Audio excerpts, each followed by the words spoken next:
അസ്സലാമു അലൈക്കും. മാമി ആൻഡ് മറിയം കിച്ചണിലേക്ക് എല്ലാവർക്കും സ്വാഗതം. ഇന്ന് നമ്മൾ തയ്യാറാക്കുന്ന രുചികരമായ സോയ ചങ്ക്സ് കറിയാണ്. എൻ്റെ ഈ വീഡിയോ നിങ്ങൾ മുഴുവനായി കാണുക. കണ്ടിട്ട് ഇഷ്ടമായാൽ ചാനൽ സബ്സ്ക്രൈബ് ചെയ്യുക. തൊട്ടടുത്തുള്ള ബെല്ലൈക്കൺ കൂടി എനേബിൾ ചെയ്യുക.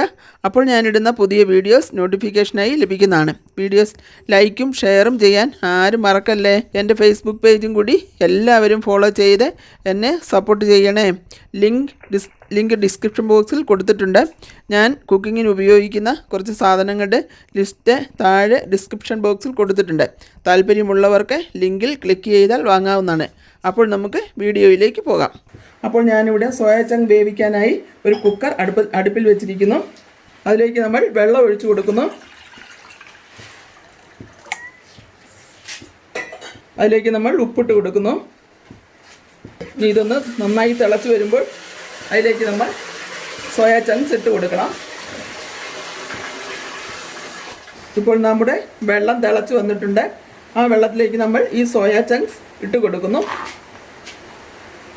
ഇനി ഇത് നല്ലപോലെ സോഫ്റ്റ് ആകുന്നത് വരെ വേവിക്കണം. തീ ഒന്ന് കുറച്ച് കൊടുക്കുന്നു. ലോ ഫ്ലെയിമിൽ വെച്ചിരിക്കുകയാണ്. സോയ ചങ്ക്സ് വെന്ത് വരുന്നതേ ഉള്ളൂ. ഏകദേശം ഒരു 10 മിനിറ്റ് ഇത് വേകണം, എന്നാലേ ഇത് നല്ല സോഫ്റ്റായി കിട്ടുകയുള്ളൂ. ഇപ്പോൾ ഇത് നന്നായി വെന്തിട്ടുണ്ട്, നല്ല സോഫ്റ്റായി വന്നു. ഇനി നമ്മൾക്ക് വേറൊരു പാത്രത്തിൽ ഒരു സ്ട്രെയിനറിലേക്ക് ഇത് മാറ്റാം. വേവിച്ച് വെള്ളം ഊറ്റിക്കളഞ്ഞ് നല്ലപോലെ എടുത്തതാണിത്. ഇത് കണ്ടോ, നല്ല സോഫ്റ്റാണ്. ഇനി ഇതിലേക്ക് ഈ ഒരു പാത്രത്തിലേക്ക് ഇട്ട് കൊടുക്കുന്നു. അതിലേക്ക് നമ്മൾ 1/2 ടീസ്പൂൺ മഞ്ഞൾപ്പൊടി ഇട്ട് കൊടുക്കുന്നു. 1/2 ടീസ്പൂൺ കുരുമുളക് പൊടി ഇട്ട് കൊടുക്കുന്നു. 1 ടീസ്പൂൺ മല്ലിപ്പൊടി ഇട്ട് കൊടുക്കുന്നു. ഇതിലേക്ക് 1 ടേബിൾ സ്പൂൺ കാശ്മീരി മുളക് അരച്ചതാണ്, അത് ചേർത്ത് കൊടുക്കുന്നു. ഇതിലേക്ക് 1/2 കപ്പ് തൈര് ചേർത്ത് കൊടുക്കുന്നു. ഇതിൻ്റെ വെള്ളം നല്ലപോലെ അരിപ്പയിൽ വെച്ച് അരിച്ച് മാറ്റിയതാണ്, അത് കൂടി ചേർത്ത് കൊടുക്കുന്നു. ആവശ്യത്തിന് ഉപ്പ് ചേർത്ത് കൊടുക്കുന്നു.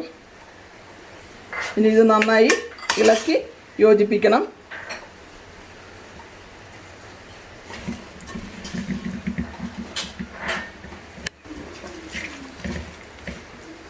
ഇനി ഒരു 10 മിനിറ്റ് നമുക്കിത് മാറ്റി വയ്ക്കാം. നമ്മൾ സോയ ചങ്ക് കറി റെഡിയാക്കാൻ വേണ്ടി ഒരു പാൻ അടുപ്പിൽ വെച്ചിരിക്കുന്നു. അതിലേക്ക് നമ്മൾ സൺഫ്ലവർ ഓയിൽ ആവശ്യത്തിന് ഒഴിച്ചു കൊടുക്കുന്നു. എണ്ണ ചൂടാകട്ടെ. എണ്ണ ചൂടായി വന്നിട്ടുണ്ട്. അതിലേക്ക് നമ്മൾ 2 മീഡിയം സൈസ് സവോള ചെറുതായി അരിഞ്ഞത് ചേർത്ത് കൊടുക്കുന്നു.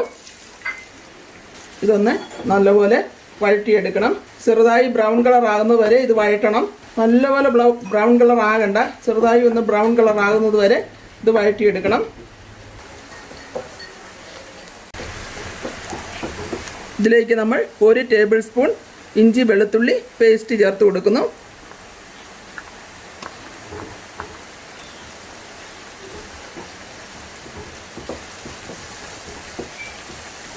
ഇതിലേക്ക് നമ്മൾ നേരത്തെ അരച്ച് വെച്ച ബാക്കി വന്ന 1 ടേബിൾ സ്പൂൺ കാശ്മീരി ചില്ലി അരച്ചതാണ്, അത് ചേർത്ത് കൊടുക്കുന്നു.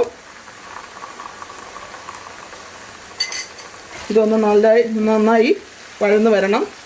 ഇതിൻ്റെ പച്ചമണമൊക്കെ ഒന്ന് മാറി നല്ലപോലെ ഇതിൻ്റെ കൂടെ കിടന്ന് വഴന്ന് വരണം. ഇപ്പോൾ ഇതിൻ്റെ പച്ചമണമൊക്കെ മാറി. ഇനി ഇതിലേക്ക് നമ്മൾ 1 ടീസ്പൂൺ മല്ലിപ്പൊടി ചേർത്ത് കൊടുക്കുന്നു. നേരത്തെ നമ്മൾ മല്ലിപ്പൊടി മാരിനേറ്റ് ചെയ്തപ്പോൾ ചേർത്തുകൊണ്ടാണ് കുറച്ച് മല്ലിപ്പൊടി ഇപ്പോൾ ചേർക്കുന്നത്. ഫ്ലെയിം ഒന്ന് കുറച്ച് കൊടുക്കുകയാണ്. ഇതിലേക്ക് നമ്മൾ 1 ടീസ്പൂൺ ജീരകപ്പൊടി ചേർത്ത് കൊടുക്കുന്നു. 1/4 ടീസ്പൂൺ കുരുമുളക് പൊടി ചേർത്ത് കൊടുക്കുന്നു. 3 ടൊമാറ്റോ, മീഡിയം ടൊമാറ്റോ മിക്സിയിലിട്ട് നല്ലപോലെ അരച്ചതാണ്, അത് ചേർത്ത് കൊടുക്കുന്നു. 1/4 ടീസ്പൂൺ മഞ്ഞൾപ്പൊടി ചേർത്ത് കൊടുക്കുന്നു. ഇപ്പോൾ കണ്ടോ, ഇപ്പോൾ ഇതിൻ്റെ കളറൊക്കെ നല്ലപോലെ ആയി വന്നിട്ടുണ്ട്. എണ്ണ തെളിഞ്ഞു വന്നു. ഇനി ഇതിലേക്ക് ഒരല്പം ഉപ്പ് നമുക്ക് ചേർത്ത് കൊടുക്കാം. ഇപ്പോൾ നല്ല എണ്ണയൊക്കെ തെളിഞ്ഞു വന്നു. നമ്മുടെ ഗ്രേവി നല്ലതുപോലെ ആയിട്ടുണ്ട്. ഇനി ഇതിലേക്ക് നമ്മൾ നമ്മുടെ നേരത്തെ തയ്യാറാക്കി വെച്ച സോയ ചങ്ക് ഇട്ട് കൊടുക്കുന്നു.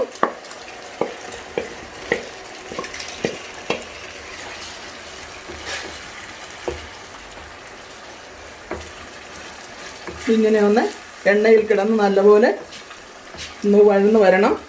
ഇതിനകത്തോട്ട് മസാലയൊക്കെ ഒന്ന് പിടിക്കണം. അതിനുവേണ്ടിയാണ് ഇങ്ങനെ ചെയ്യുന്നത്.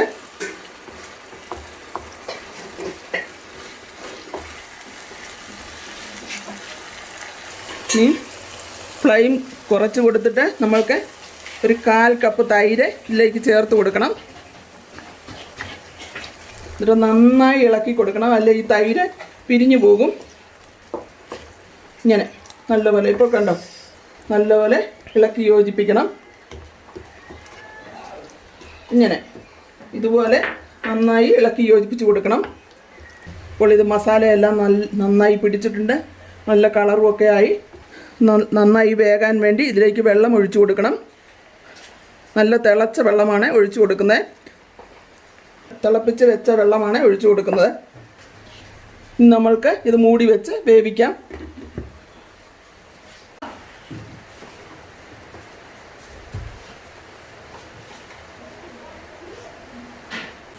നമുക്കിതൊന്ന് തുറന്ന് നോക്കി ഇതിൻ്റെ ഉപ്പൊന്ന് നോക്കാം.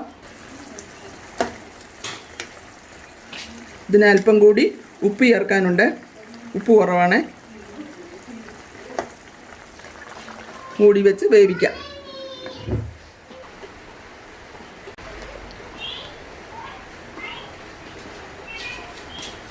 നമ്മൾക്കിതൊന്ന് തുറന്ന് നോക്കാം. അല്പം കൂടി ഇത് ഒന്ന് വറ്റി വരാനുണ്ട്. അല്പം കൂടി, ഇപ്പം മേളിൽ എണ്ണയെല്ലാം തെളിഞ്ഞു നന്നായി. അല്പം കൂടി ഇത് ഒന്ന് വറ്റാനുണ്ട്. നമുക്കൊന്നുകൂടി അടച്ച് വെച്ച് വേവിക്കാം.